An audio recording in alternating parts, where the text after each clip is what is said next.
Teraflops, teraflops, teraflops. You keep hearing the term everywhere, but what exactly is teraflops, and most importantly, how it is get measured?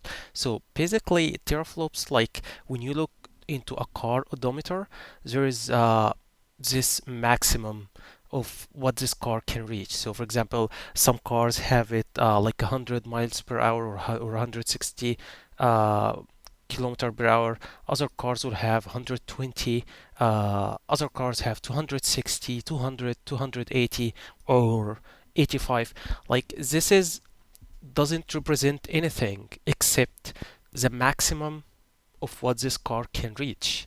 But does this number explain or represent anything or any component of the car? No, it doesn't represent a single component of the car, but this is a representation of multiple components in the car and what's the premise of what they can do. So teraflops is the same thing. When you look into teraflops number, it represents the powerful of this device, but it doesn't actually represent a specific component of this device. So how teraflops can be calculated or measured? When you look to any console, you'll always see it in specs of the console, like in GPU. 12 teraflops for Series X, 4 teraflops for Series S. You go to PlayStation 5, you see like 10.3 teraflops, but how it is get calculated? The math behind this is very simple.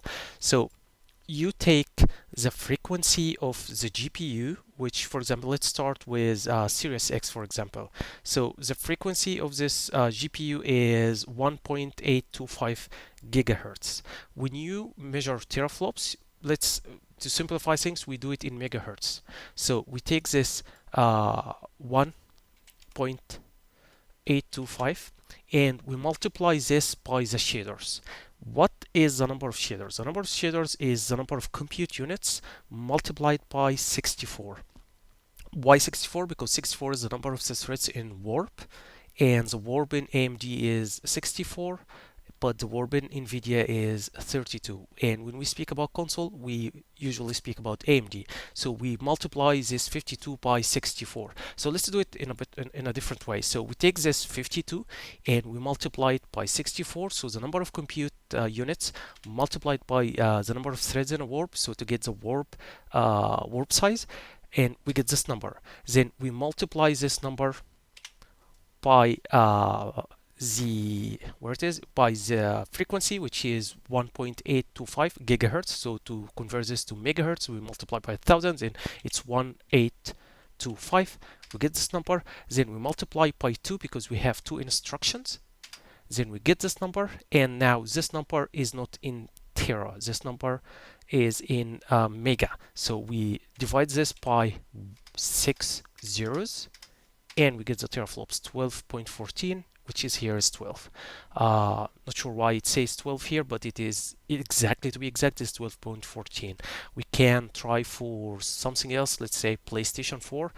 There is PlayStation 4 regular or slim or whatever, basic, and PlayStation 4 Pro. So let's start with this one. I see here it have the frequency in megabytes. So we take the 18, the number of compute units, we multiply this by 64, number of threads, we get this number, we multiply by the frequency in megahertz, which is 800 here, and then whatever we get we multiply by 2 because we have 2 instructions, and then we get this number. It is in megaflops, if I would call it, and then we divide this by a million, and then we get 1.84 teraflops. 1.84 teraflops. And let's do it one more time for, let's say, Xbox One, maybe. Where's the GPU? Here is the GPU. Oh, it's in megahertz as well. That's cool. So the number of compute. Where is the number of compute? Yeah, here it is. So the frequency you see here, they put it here in this page in detail. So you see 768. This is actually the number of shaders. The 12 is the number of compute units, which is the CUS. Like here, for example, 18 CUS, but here it is 12 CUS. This means if you multiply this 12 compute units by the 64 threads, then you get the 768, which is the total number, like 12 times 64, 768. If you multiply this by the frequency of this, which spec is this one? This is Xbox One. Okay, it's 1 and 1S. And if you multiply this by the frequency, which is 1853, and then you multiply this by 2 for the instructions, you get this number. And then this is in megaflops, then you divide this by a thousand or a million, and then you get 1.3, which is the 1.3 teraflops. And yeah, for this one, yeah, it's the same thing, except the frequency is different, and then it has slightly different teraflops. And for Xbox One X, the most powerful device in the previous generation, it's exactly the same things. In if you say where is the frequency of the GPU? Sorry, 2.3 gigahertz.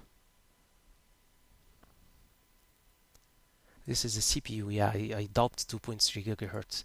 Yeah, this is in megahertz. Okay, then you take this 1172, and then you multiply this by the number of shaders, which is, yeah, 2560, then 2560, and then times 2 for the instructions, and you get this number. And then you divide this by a million to get in teraflops instead of megaflops, and then you have 6 teraflops. So this is basically the how teraflops get calculated, and how you see this number that makes you put the money and buy the device.